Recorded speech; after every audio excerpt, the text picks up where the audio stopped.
11 अप्रैल, आज से 198 साल पहले इस धरती पर एक बालक पैदा हुआ, जिसने उस समय की जो रूढ़ियाँ थीं, जो अंधविश्वास थे, उसको तोड़ने के लिए संकल्पित होकर के उसने काम करना शुरू किया।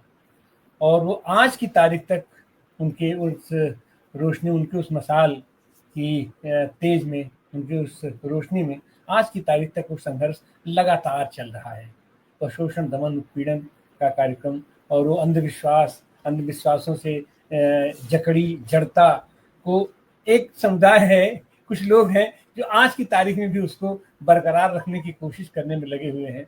और एक लोग हैं, उन्होंने जो स्थापना किया था सत्य शोधक समाज, उसके नेतृत्व में, या और भी अपना तरह तरह के पुनरुद्धारक लोग आए, उसमें जुड़ते चले गए। वो लोग उसको तोड़ने में लगे हुए हैं ताकि मानवता बेहतर तरीके से विकास कर सके और ये वो योगदान कर सके।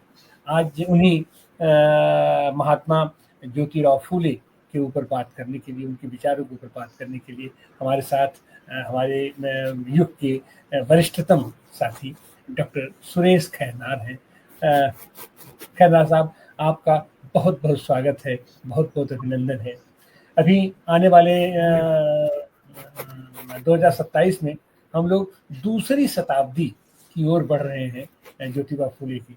इस बीच कैसी रही उनकी यात्रा, और प्रारंभिक दिनों के जिस समय ज्योतिबा फूले थे, आज और आने वाले दिनों में आप इसका क्या भविष्य देख रहे हैं, क्या तस्वीर आप देख रहे हैं इस आंदोलन का?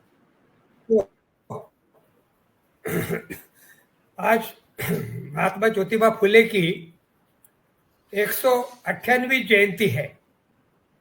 आने वाले 2 साल में 200 साल उनको पैदा होने को हो जाने वाले हैं। जब उनका जन्म हुआ उसके जस्ट 9 साल पहले पेशवाई, जो पूना में पेशवा करके जो राजा थे, उनका पूना और पूना के अगल बगल के काफी बड़े हिस्से पर उनका राज था।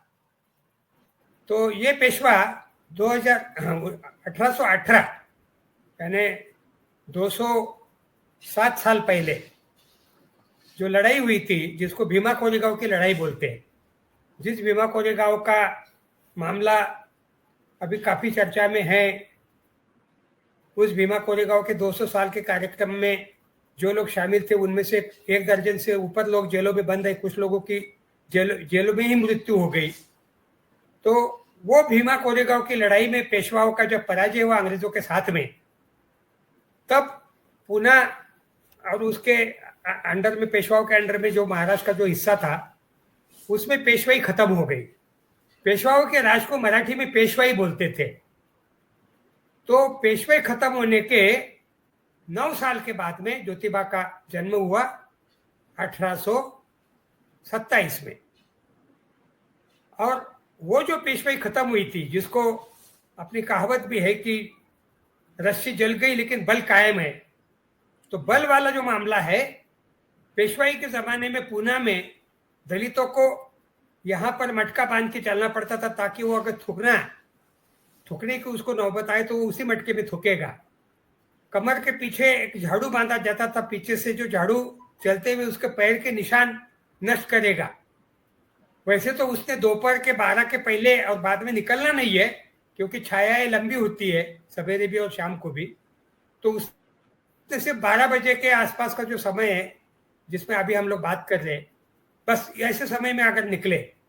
पानी पीने के लिए उनको मनाही थी, जब तक कोई संवरना अपनी मर्जी से नहीं देगा, अन्यथा वो गंदे जो भी उनके पास में पानी के संसाधन होंगे उसमें पिएंगे।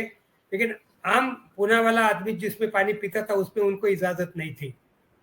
तो इस ढंग के ऐसे कई कुरीतियां, जिसको अंधश्रद्धा नहीं बोलेंगे, मनुस्मृति के अनुसार पेशवाओं ने उनके ऊपर ये जो कुछ बंदिशें लगा दी गई थी, जातीय शूद्र होने के नाते दलित जातियों के प्रति। ये बाबा साहब से लगभग 100 साल पहले की बात बता रहा हूं मैं। ज्योतिबा का जन्म 1827 में, यानी 1857 के युद्ध के बिल्कुल 30 साल, जब ज्योतिबा 1857 का युद्ध हुआ तब ज्योतिबा 30 साल के थे। तो इस ज्योतिबा ने पुणे में गोविंदराव फुले के घर में जन्म लेने के बाद में आंखें खोली और अगल बगल की जो उसने विषमता और दलितों के प्रति, शूद्रों के प्रति जो व्यवहार था उस समय समाज में, प्रैक्टिस में, उससे वो काफी बेचैन हो गए, आहत हो गए। और उन्होंने, ये कितनी बड़ी कमाल की बात है कि एक जिसको मराठी में माड़ी बोलते हैं, माली जाति में पैदा हुए थे, जो शूद्रों में ही आती है, माली, कुंभी, लुहार, दर्जी वगैरह वगैरह, जो भी अन्य जातियां है, जो सर्विस क्लासेस होते हैं, ये सभी का समावेश जो था, इवन कुंभी तक। शिवाजी महाराज खुद कुंभी थे, तो उन्हें भी शूद्र माना गया है। आप ही के बनारस के गागा भट्ट को लाकर और बहुत सारी दक्षिणा उनको देकर और भी दुनिया भर के कर्मकांड करते हुए उसने शिवाजी का राज्याभिषेक किया था। मराठी ब्राह्मणों ने शिवाजी महाराज का आज बहुत बड़ा संघ परिवार बड़ा महिमामंडन करता है, लेकिन यही संघ परिवार के जो पूर्वज थे उन्होंने शिवाजी महाराज को राजा की मान्यता देने से मना किया था, जो कि शिवाजी महाराज आज बहुत जबरदस्त ढंग से उनको पॉलिटिकली संघ परिवार कैश करते रहता है, लेकिन उन्हें भी राज्याभिषेक करने के लिए मना कर दिया था और इसलिए वो गागा भट्ट को लाना पड़ा बनारस से काफी पैसे देकर। और उसने अपना अंगूठा पानी में डुबाया और वो पानी शिवाजी महाराज को पीने लगाया, तब उसने शिवाजी महाराज का राज्याभिषेक किया।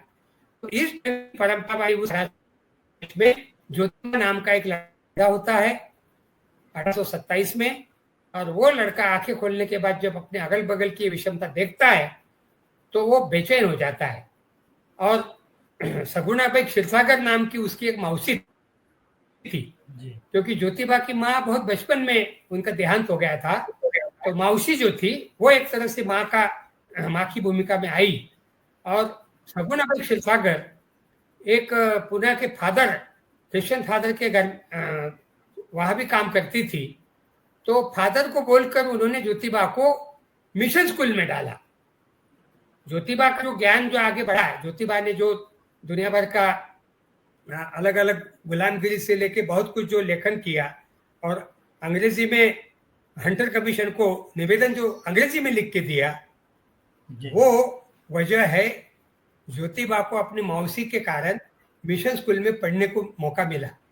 अन्यथा जो नॉर्मल स्कूल होते हैं पुणे के, उसमें तो शूद्रों के बच्चों को प्रवेश नहीं था।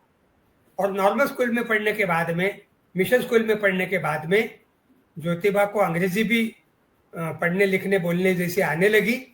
और ज्योतिबा ने जो भी अध्ययन किया दुनिया भर के अलग अलग ग्रंथों का, और उसके बाद ज्योतिबा के मन में, जिसको अपने एल्गार बोलते हैं, एक अंगार, एक क्रांति की ज्वाला उनके अंदर में खुली।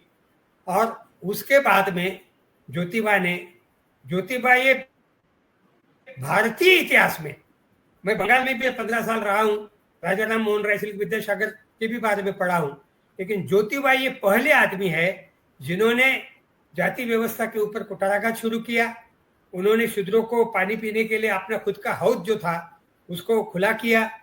अच्छा, मजे की बात, ज्योतिबा ने जब ये काम हाथ में लिया तब पुरानपंथी लोग ज्योतिबा के पिताजी को, गोविंदराव फुले को मिले, और ज्योतिबा की शादी उस जमाने के अनुसार बहुत जल्दी ही 10-15 साल के भीतर ही हो गई थी सावित्रीबाई के साथ में।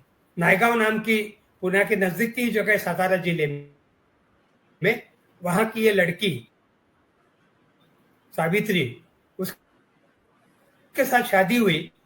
ज्योतिबा ने देखा कि सावित्री को पढ़ाने का सबसे पहला काम किया। इस वजह से सावित्रीबाई को भारत की पहली शिक्षिका के रूप, वो जो स्कूल उन्होंने पुणे में जो खोला भिडेवाड़ा में, जो सावित्रीबाई फुले और शेख नाम की उनकी दूसरी जो मुस्लिम महिला साथी थी, ये शेख फैमिली की इतिहास ऐसा है कि उस्मान शेख, उसका जो भाई था, वो ज्योतिबा का बहुत करीबी दोस्त था। गोविंदराव फुले ने जब ज्योतिबा को पोंगापंथी लोगों की बातें सुनकर घर से बाहर निकाला, दोनों पति पत्नी को, अपने खुद के एकमात्र बच्चे को। तो उस्मान शेख ने ज्योतिबा को अपने बुधवार पेट के घर में आश्रय दिया और उसके घर में पर्याप्त जगह थी, पुणे में जिसको वाड़ा बोलते, एक बड़ी जगह होती जिसमें कई सारे कमरे होते। तो उसने कुछ कमरे सावित्रीबाई को स्कूल चलाने के लिए भी दिया। और ये भारत का पहला लड़कियों का स्कूल माना जाता है। इसीलिए हम लोग बार बार मांग करते हैं कि राधा कृष्ण जी के बारे में हमको बहुत आदर है, सम्मान है, हमारे जो राष्ट्रपति हो गए हैं, लेकिन सही मायने में शिक्षक दिवस अगर मनाना है तो सावित्रीबाई फुले का जो 3 जनवरी का जो जन्मदिन है उस दिन मनाना चाहिए। ऐसी मांग हम लोग महाराष्ट्र में बहुत सालों से कर रहे, सत्यशोधक समाज और दुनिया भर के लोगों की मांग है। तो सही मायने में भारत में शिक्षा का ये जो सूत्रपात है स्त्री शूद्रों के लिए करने का, जिसका श्रेय सावित्रीबाई को जाता है, जिसको ज्योतिबा ने खुद पहले पढ़ने का मौका दिया और उसके बाद सावित्रीबाई ने अपने स्कूल की पुणे में शुरुआत की। उसके बाद उनकी शाखाएं भी बनी। पुणे के अगल बगल में कम से कम 1 दर्जन स्कूल उन्होंने खोले थे उस जमाने में।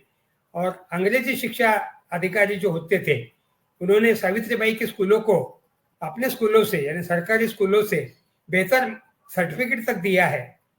तो ज्योतिबा ने अपने घर का खुद का जो पानी का, जो जिसको हौद बोलते हैं, एक बहुत बड़ा पानी इकट्ठा किया जाता है, उस जगह को हौद बोला जाता है मराठी में। वो दलितों को, शूद्रों को पानी पीने के लिए उन्होंने खोल के दिया। स्कूल खोला पुणे में पहला शूद्रों के लिए। और जो उद्बोधन किया अपने लेखनी के द्वारा, जिस भाषा में किया, उस जमाने में ये एक तरह की बहुत बड़ी सामाजिक क्रांति का सूत्रपात है। और इसीलिए ज्योतिबा 1857 के स्वतंत्रता युद्ध के बारे में वो थोड़ा दूर थे। जिस ढंग से अलीगढ़ के सर सैयद अहमद शाह सर सैयद अहमद का भी जन्म जब हुआ तब 1857 का युद्ध हो चुका था। और कमाल की बात, सर सैयद अहमद के भी पिता ये बहादुर शाह जफर के उसमें थे, उनके दरबारी लोगों में से एक ये परिवार था। लेकिन सर सैयद अहमद ने जब देखा कि अंग्रेजों ने 1857 के युद्ध के बाद में जो कत्लेआम किया था, वो देखकर सर सैयद अहमद बहुत एक तरह से डर गए थे और उन्होंने मुसलमानों के खिलाफ अंग्रेजों का जो रवैया है उसको ठीक करने की अपनी तरफ से कोशिश की। ज्योतिबा ने भी सबसे पहले जाति व्यवस्था के ऊपर कुठाराघात करने के लिए 1857 में, क्योंकि इसमें पेशवा भी शामिल थे, तात्या टोपे जो नाम आप सुनते रहते हैं, ये सब, या अंग्रेजों के साथ की जो लड़ाई है उसमें, तो इस कारण ज्योतिबा उस समय में एक तरह के अंग्रेजों को अच्छा मानते थे। और अंग्रेजों के बारे में आगर करने में लिखा है कि अंग्रेजी की पढ़ाई, अंग्रेजी भाषा की पढ़ाई ये बाघिन का दूध है। तो इस ढंग से उस जमाने में जो भी समाज सुधारक पैदा हुए उनका काफी लोगों का, राजा राम मोहन राय को लीजिए, विद्यासागर जी को लीजिए, ये सभी लोगों का जो, जैसे राजा राम मोहन राय ने सती प्रथा के खिलाफ में जो कानून लॉर्ड बेंटिंग के समय उनको निवेदन दे के जो बनवाया, वो भी अंग्रेजों की ही वजह से हुआ। तो हम बाद में भले अंग्रेजों के खिलाफ बहुत बड़ा स्वतंत्रता संग्राम चला हमारा, लेकिन ये शुरुआती दौर में अंग्रेजों का राज कायम होने के बाद में 1818 का भीमा कोरेगांव की लड़ाई के बाद में एक तरह से महाराष्ट्र का पूरा इलाका अंग्रेजों के कब्जे में हो गया, ऐसा कहा तो गलत नहीं होगा। जिस ढंग से 1857 और 1756 प्लासी की लड़ाई जो बंगाल में है सिराजुद्दौला के साथ की, और दक्षिण में टीपू सुल्तान, तो इस ढंग के ये जो लोग स्थानिक जो अलग अलग जगह के जो बादशाह थे, राजा थे, इन सबके साथ में अंग्रेजों ने लड़ाई करते करते पूरे हिंदुस्तान के ऊपर जो अपना राज कायम किया था। तो उस दौर में ज्योतिबा का जन्म हुआ है। और ज्योतिबा का सबसे पहला ध्यान सामाजिक कुरीतियों की तरफ, महिला शूद्रों के सामाजिक जो अप्रतिष्ठा हो रही थी उसकी तरफ गया। और विद्यासागर, राजा राम मोहन राय के जैसा ही ज्योतिबा ने भी सबसे पहले जाति व्यवस्था के खिलाफ बहुत बड़ा काम किया। उनके कई सारे ग्रंथ उपलब्ध है। गुलामगिरी नाम का उनका ग्रंथ अंग्रेजों को दिया हुआ जो निवेदन था किसानों के बारे में, आज भी किसान लड़ रहे हैं। आप डॉक्टर सुनीलम सब किसान आंदोलन के बहुत बड़े आप सब लोग समर्थक लोगों में से है। मैं गलत नहीं तो शायद डॉक्टर सुनीलम तो उपाध्यक्ष भी है भारतीय किसान यूनियन के, जो भी पूरी उनकी जो बनी हुई है। लेकिन आज की तारीख में जो किसान की जो स्थिति है, उसको ज्योतिबा फुले का हंटर कमीशन को दिया हुआ जो निवेदन है वो आज भी हूबहू लागू पड़ता है। ज्योतिबा ने जो चित्र किसानों का उस जमाने का, यानी आज से लगभग 150-200 साल पहले की बात कर रहा हूं मैं, हंटर कमीशन का रिपोर्ट। खन्ना जी हमें कह रहे थे कि उनका तो पूरे इस क्रम से तो हम लोग परिचित हैं, और खास करके ज्योतिबा फुले की आज की तारीख में उनकी क्या उपयोगिता है। जिस पूरे आंदोलन को हिंदू धर्म में जो जड़ता थी, जो हमारा पूरा अंधविश्वास के चलते और अपने धार्मिक पुराणों में, धार्मिक ग्रंथों में अपना जिस तरीके से अपना जीवन पद्धति बना के रखा गया था, उसके खिलाफ उन्होंने एक जिहाद की तरीके से छेड़ा, अपना युद्ध छेड़ दिया था। और ये 200 सालों के बाद भी वो जो एक बीच में दूरी जैसी बन गई थी ब्राह्मणवाद के खिलाफ, मनुवाद के खिलाफ, लेकिन आज अगर हम देखते हैं तो जो बहुजन वो जिसके लिए काम कर रहे थे, जिनको जगाने का काम कर रहे थे, जिनमें अंधभक्ति, अंधश्रद्धा को वो हटा करके उसके लिए पूरा संघर्ष किए, आज की तारीख में हम देखते हैं कि ये सारे के सारे लोग उसी मनुवादी प्रवृत्ति के पीछे लग करके और उसका टूल बन के काम कर रहे हैं। और उससे ज्यादा कष्ट तो ये होता है कि आम जनता तो जो इनके पीछे लगी ही है, जो इनका नेतृत्व है, बहुजन का नेतृत्व जो है, वो बिल्कुल उसके पीछे लग करके उसके हाँ में हाँ मिलाए हुए और बिल्कुल अगुआ दस्ता उसका बना हुआ है। तो आखिर इसके पीछे आप क्या कारण देखते हैं, ऐसा क्यों हुआ? आपने मेरी दुखती रग को हाथ लगा दिया है कि वास्तव है ये साल आरएसएस का स्थापना का 100वां साल हो रहा है। ये साल वो बहुत खुशी मनाने जा रहे हैं। अभी प्राइम मिनिस्टर आके गए महाराष्ट्र नागपुर में और गोलवलकर और हेडगेवार के समाधियों पर नमस्कार करते हुए उन्होंने जो भी कुछ अपनी बात कही है, तो आज की तारीख में मैं आपकी बात से 100% सहमत हूँ। भागलपुर के दंगे को आज 35 साल से ऊपर समय हो रहा, 36 साल हो रहे। भागलपुर के दंगे के ऊपर कार्रवाई करने के लिए लालू प्रसाद यादव जो दंगे के बाद मुख्यमंत्री बने थे पहली बार 1990 में, तो मैं लालू प्रसाद जी से मिला था पटना में मुख्यमंत्री आवास पर, एक श्री हरि आणे मार्ग के ऊपर। तो लालू जी ने मुझे कहा कि आप महाराष्ट्रियन है, आप भागलपुर में तंबू ठोक कर काम कर रहे, मेरे लिए खुशी की बात है। मधु लिमे के बाद मैं अब दूसरे मराठी आदमी हूँ जो महाराष्ट्रियन होकर भी बिहार में भागलपुर के दंगे की विधायकता को ऊपर काम कर रहे हैं। तो मैंने कहा कि भागलपुर दंगे में जो शामिल थे, हजारों की संख्या में लोगों ने 2000 से ऊपर मुसलमानों की हत्याएं की है, तो इस पर आप कार्रवाई कीजिए। तो लालू जी ने मुझे फ्लैटली बोला कि सॉरी, मैं भागलपुर के दंगे में मेजॉरिटी ओबीसी शामिल थे, जो बात आपने की, जिसका आपने सवाल में मुझे पूछा है, ये मैं 36 साल पहले की बात बता रहा हूँ, 1989। तब इतना संघ परिवार का आलम आज जो है वैसा था नहीं। 90 में लालू प्रसाद यादव ने बोला कि ज्यादा से ज्यादा दंगा में शामिल लोग हमारा अपना पिछड़ा वर्ग का लोग था, ये मेरा जनाधार है। मैं अगर कार्रवाई करने की बात आपकी मानूंगा तो मुझे हजारों पिछड़े लोगों को फांसी पे चढ़ाना पड़ेगा। तो एक तरह की मेरी आप पॉलिटिकल जमीन गंवाने की बात कर रहे हैं, इसलिए मैं ये तो नहीं करूंगा। लेकिन आपको मैं आश्वस्त करता हूं खैरनाथ जी कि मेरे मुख्यमंत्री रहते हुए अगर बिहार में कहीं भी कोई दंगा हुआ तो आप आके सीधी मेरी कॉलर पकड़ सकते हैं। मैं आपको आगाह करता हूं और गारंटी देता हूं कि मेरे मुख्यमंत्री रहते हुए तो कम से कम बिहार में, और वो बात साफ है।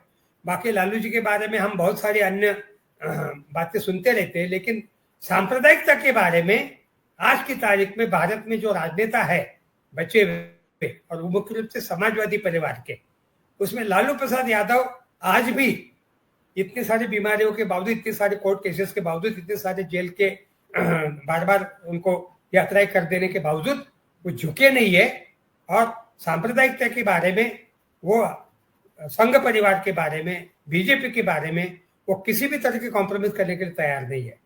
लेकिन दुख की बात यह है कि वर्तमान परिवेश में ओबीसी, ये जो पिछड़ा वर्ग जो है, पिछड़ा ही क्यों, 14 तारीख को बाबा साहब की जयंती मनाने जा रहे 134वीं, गुजरात भागलपुर के 13 साल बाद 2003 में गुजरात हुआ, ये 23वां साल है गुजरात दंगे का। गुजरात दंगे के ऊपर डॉक्टर नेने, जो एक तरह से नरेंद्र मोदी के मेंटर माने जाते हैं, आरएसएस की बड़ी स्टॉलवर्ट है, मराठी फैमिली है, बड़ौदा महाराष्ट्र के दरबार में उनके पूर्वज गए हैं, और ये डॉक्टर नेने मेरे अच्छे दोस्त थे, उनका देहांत हो गया अभी कुछ दिन पहले। तो डॉक्टर नेने ने एक लेख लिखा है नागपुर के प्रज्ञालोक नाम के पत्रिका में, दंगे के तुरंत बाद, थैंक्स गॉड बगल के महाराष्ट्र में ज्योतिबा फुले और अंबेडकर का जन्म हुआ, लेकिन गुजरात में उसका कुछ भी परिणाम नहीं हुआ। इसी कारण गुजरात के दलित और ओबीसी और आदिवासियों ने दंगे में दिल खोल के काम किया। ये अभिमान दिखाने का लेख उनका मैंने आज भी रखा हुआ है, मराठी पत्रिका नागपुर से निकलती है, प्रज्ञालोक उसका नाम है। ये दंगे के बाद डॉक्टर नेने, जो माधुरी दीक्षित नाम की जो फिल्म एक्ट्रेस है मशहूर, उनके ससुर श्रीराम नेने उनका बेटा है। ये डॉक्टर नेने सावरकराइट, डॉक्टर नेने नरेंद्र मोदी के गुरु भी माने जाते हैं। जब ये प्रधानमंत्री बने उसके बाद मराठी अखबारों में बहुत नेने के तारीफ के पुल बांधे जा रहे थे, तो इनका चेला अभी भारत का प्रधानमंत्री पद पे आ गया है। तो ये डॉक्टर नेने, जिनके घर में मैं आपातकाल में एक हफ्ता अंडरग्राउंड रहा हूं, और एक बात बता दूं, मैं आज भले संघ परिवार को पानी पीकर लिखते बोलते रहता हूँ, फिर काल में मुझे संघ परिवार ने ज्यादा से ज्यादा संघी लोगों ने अंडरग्राउंड रहने में मदद की है। मेरे रहने खाने से लेके मेरे कपड़े, और बीमार पड़ा तो दवा दारू तक। अभी वो मेरे को नमक हराम बोल सकते हैं, वो जाए सही भी है उनका, लेकिन आज की तारीख में संघ परिवार का जो स्वरूप है, जो आपने इंगित किया, ये संघ परिवार के 100 साल की मेहनत का प्रतिफल है। ये एक दिन का काम नहीं है। संघ परिवार को बहुत लोग गलती करते हैं, ब्राह्मणी संगठन, ब्राह्मणों का संगठन, बिल्कुल गलत है। नरेंद्र मोदी, आदित्यनाथ, उमा भारती, विनय कटियार, राजनाथ, ये कौन है, शिवराज, ये सब कौन लोग हैं भाई? ज्यादा से ज्यादा नाम हम लेने जाएंगे तो ब्राह्मण तो 2, 4, 5%, 10% भी नहीं निकलेंगे। ज्यादा उस कुनबे में आजकल तो अंदर के भी उनके ओरिजिनल, जो आपके उत्तर प्रदेश से जो राष्ट्रपति बने थे रामनाथ कोविंद, वो एकदम राष्ट्रपति नहीं बने, वो बचपन से आरएसएस के बाकायदा स्वयंसेवक थे। उन्होंने अपने जो पुश्तैनी घर है गांव का, यूपी के जिस देहात से वो आए, वो घर आरएसएस को दान में दे दिया है। यानी आरएसएस की जड़े तब भी, भले ब्राह्मणों ने उसको चलाया, नागपुर के महाराष्ट्र ब्राह्मणों ने, लेकिन ब्राह्मणों का संगठन बोलने की गलती आरएसएस के ऊपर क्रिटिसिज्म करने वाले साथी बहुत गलत कर रहे हैं। उनके मेरे आंखों के सामने नागपुर में 200 युवकों को नितिन गडकरी और मोहन भागवत खुद किसी ट्रेनिंग में भेजने के लिए नागपुर स्टेशन पे दोनों हाजिर थे। ये कुछ दिन पहले की बात बता रहा हूं मैं। 200 दलित युवक, आज नागपुर के किसी भी दलित नेता की ये औकात नहीं है कि वो 200 युवकों को इकट्ठा कर सके। ये वस्तुस्थिति है। ये आपने जो सवाल छेड़कर मेरे एक तरह से दुख के रख पे हाथ रख दिया आनंद बाबू, बिल्कुल सही कहा आपने। आज की तारीख में हिंदुत्व का सबसे बड़ा वाहक अगर कोई है तो वो ओबीसी है। रामनवमी के दिन मैंने देखा, अभी कल परसों ही संपन्न हुई, रामनवमी के दिन लंबे लंबे डंडों के ऊपर भगवा झंडा लगाकर जय श्री राम बोलते हुए मोटरसाइकिल के ऊपर घूमने वाले लड़कों का जो बॉडी लैंग्वेज था, उसमें एक भी लड़का शायद जोशी, कुलकर्णी, दीक्षित, भागवत नहीं था। मेजॉरिटी जो थे वो कामले, गायकवाड़, खैरनार इस नाम के लोग थे। ये जो आज वस्तुस्थिति बन गई है 100 साल के आरएसएस की, आज की अगर हम बोलते हैं कि आरएसएस अपने एजेंडे में 100% कामयाब हुआ है।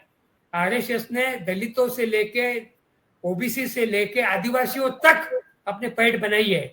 क्योंकि जिस गुजरात का मैंने अभी जिक्र किया, उस गुजरात के मेरे गांव के बगल में है डांग जिला, जो महाराष्ट्र बनने के समय गुजरात में चला गया। वो पहले मुंबई प्रांत में था, डांग अहोवा उसको बोलते। ये 90% आदिवासी जिला है। इस डांग जिले में शबरी कुंभ मेला के मैं डॉक्टर राम पुनियानी और शबनम हाशमी, इरफान इंजीनियर, हम कुछ लोग, फादर सेड्रिक प्रकाश, हम लोग इन्वेस्टिगेशन करने के लिए गए थे। आनंद बाबू आपको अच्छा खैरनार जी, लंगोटी लगाने वाला सिर्फ कमर के ऊपर बंधा हुआ, बाकी पूरा धड़क। जी खैरनार जी, हमें कह रहे थे तो क्या ये माना जाए कि ज्योतिबा फुले का जो आंदोलन था, जो उनका सत्यशोधक समाज का आंदोलन था, पिछड़ों, दलितों, गरीबों में प्रेम की भावना का संचार करना और उनकी एकजुटता करके इस अंधविश्वास को, अपने कुरीतियों को दूर करने का जो आंदोलन था, क्या वह आंदोलन विफल होता हुआ आपको दिखाई पड़ रहा है? क्या उनका आंदोलन तो नहीं हुआ है, लेकिन काफी अंतिम हो गया है। उस आंदोलन को और ज्यादा कम हुआ है, विफल तो नहीं हुआ। अभी भी ट्रुथफुल सोसाइटी है, सत्यशोधक समाज में डॉक्टर बाबा अड़ाव जैसे 100 साल की तरफ चले जा रहे, वो हमारे राजनीति छोड़कर सोशलिस्ट पार्टी के बहुत बड़े नेता थे, पुणे के कॉर्पोरेटर भी थे। नई पार्टी छोड़ी होती तो शायद मेंबर ऑफ पार्लियामेंट भी बने होते, लेकिन वो छोड़कर वो सब सत्यशोधक समाज का, ज्योतिबा का काम आजकल कर रहे हैं। तो ये ज्योति जलाने का काम खत्म हुई है थी।